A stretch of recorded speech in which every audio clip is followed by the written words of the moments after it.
Today we are going to learn how to make this 3D rose granny square. I'm going to be using the color yellow for the innermost petals. We'll begin with making a magic circle. Now I have realized that most of y'all struggle with a magic circle. So this is a simple method that I have formed. Using the yarn tail, this is the tail end. I make the shape of a letter P and hold that intersection between my middle finger and the thumb, inserting the hook into that P, grabbing the working yarn and pulling it out of that P. That is all. Let us see it again. Holding the yarn tail in my right hand, I make the shape of the letter P. You can make this bigger or smaller, whichever you're comfortable with. Once I have the shape P at this intersection, I'm going to hold it and I will not let go, inserting my hook into that P and grabbing the working yarn and simply pulling it out of the P. This forms my magic circle. Now I can let this go and I have my magic circle. Now into this magic circle, chain 2 and create 16 double crochets. Yarn over, insert hook into the circle. You'll see that I am letting my tail also get wrapped within the stitch. Yarn over, pull up a loop, 3 loops on the hook, yarn over, pull through first 2, yarn over, pull through next 2. That's my first double crochet. So I will mark this double crochet and continue to put 15 more into the magic circle. Throughout this pattern, you're going to be marking the first stitch of your each row because we're going to be making the slip stitch there.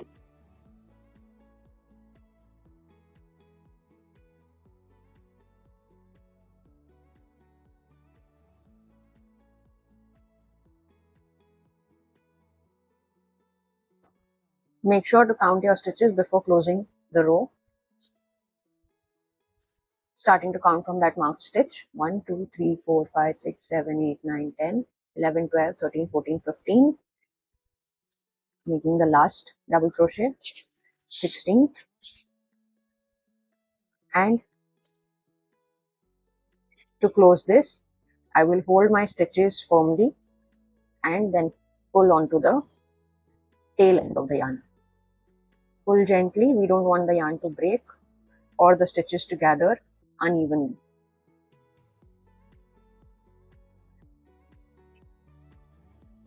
This is the end of row 1. To complete it, we will be making a slip stitch in that marked stitch. Remove the marker and in that same spot, make a slip stitch.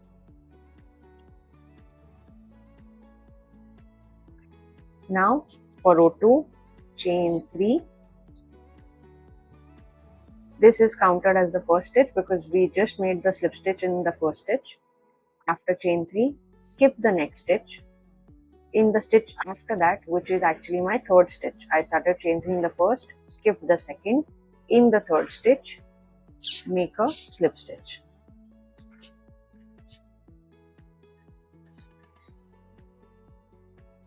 This is the chain 3 and slip stitch. Once again, chain 3, skip the next stitch. In the stitch after that, make a slip stitch. Chain 3, skip and slip stitch. Continue doing this all around. You will have 8 chain 3 loops.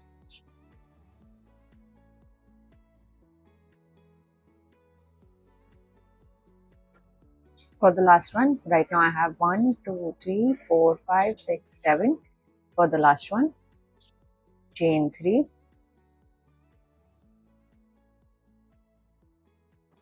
Where you began your first chain 3, make a slip stitch there. 8 loops.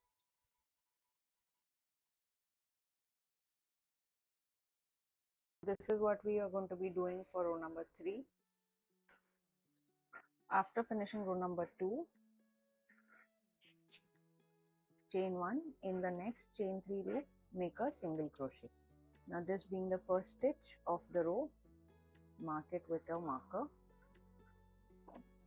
and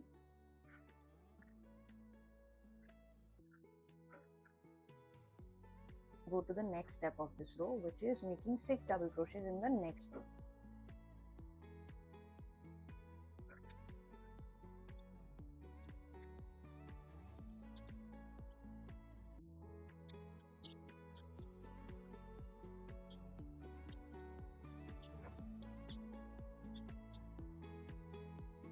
After 6 double crochets are made, again in the next chain 3 loop put a single crochet, and in the chain 3 loop after that put a 6 double crochet set. So it will keep repeating: single crochet in the first chain 3 loop, 6 double crochet in the second chain 3 loop, single crochet in the third, 6 double crochet in the fourth, single crochet in the fifth, 6 double crochet in the sixth, and so on. It will keep on alternating. After you have completed the full row, end this row with a slip stitch in the marked stitch. So I've just finished the last 6 double crochet set. Remove the marker and put a slip stitch there. This is end of row number 3. Now let me just talk about the construction for a minute here. We made a base for the flower, which is the first row of 16 double crochets. In the second row we made loops, 8 of those loops, and in the third row we added petals in those loops. So this is how the construction for the further rows will be. We'll once again make loops and then put petals in each of those loops. Now if you're continuing in the same color, you will not cut the yarn here. In case you are changing your yarn color, this is where you will cut your yarn. After the slip stitch for the next row, make chain 3 and turn your work.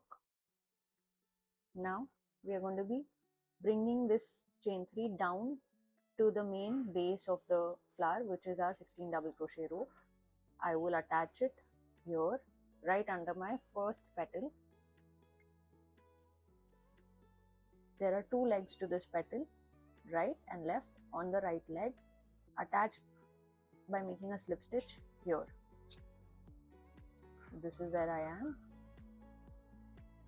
Chain 3, turn. This is my first petal. On the right leg of that petal, pick up either 1 or 2 loops, whichever you find comfortable, and put a slip stitch. This is not a loop yet. This chain 3 is just to bring your work down to the center of your flower, that is the base. Now we are making those loops that we made in row number 2. Chain 3 and attach this back to the first petal on the left leg. If you can see the left leg again here, I have 2 loops. You can use 1 or 2.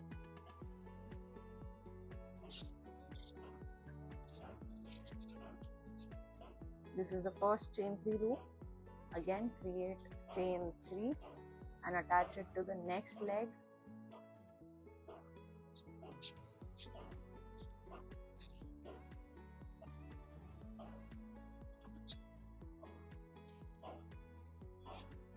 Chain 3, attach it to the next leg. You'll keep on doing this till the end. Where you started is where you will end the row, and you will have 8 such loops.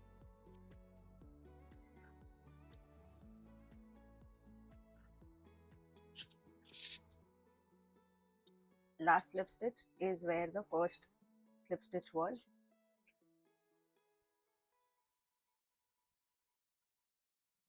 This is the back side of the flower, and I have 1, 2, 3, 1, 2, 3, 4, 5, 6, 7, 8 loops. This is exactly what we had at the end of row number 2. The next row is going to be exactly as we did the petal row. We are going to do that same petals here. This time chain 1, we are not going to be working on the back side, so chain 1 and turn.